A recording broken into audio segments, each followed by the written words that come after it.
अस्सलामुअलैकुम दोस्तों। लालची कुत्ते की कहानी। एक दफ़ा का जिक्र है, किसी गांव में एक लालची कुत्ता रहता था।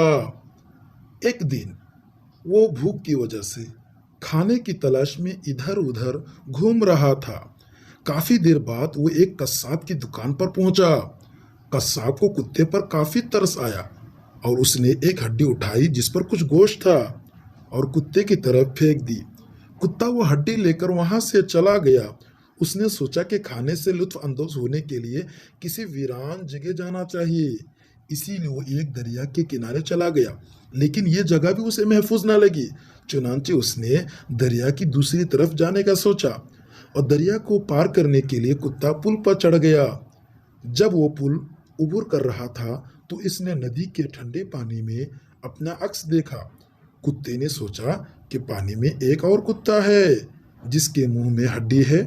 दूसरी हड्डी देखकर कुत्ता लालच में आ गया और दूसरी हड्डी को हासिल करने के लिए वो अपने ही अक्स पर भौंकने लगा।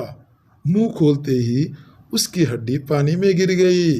लालची कुत्ते ने अपनी हड्डी भी खो दी। हड्डी खोने का उसे बहुत दुख हुआ, पर इस वक्त तक काफी देर हो चुकी थी। नतीजा, इस सबक से, इस वाक़या से हम तमाम लोगों को यही नसीहत मिलती है कि लालच एक बहुत बुरी बला है।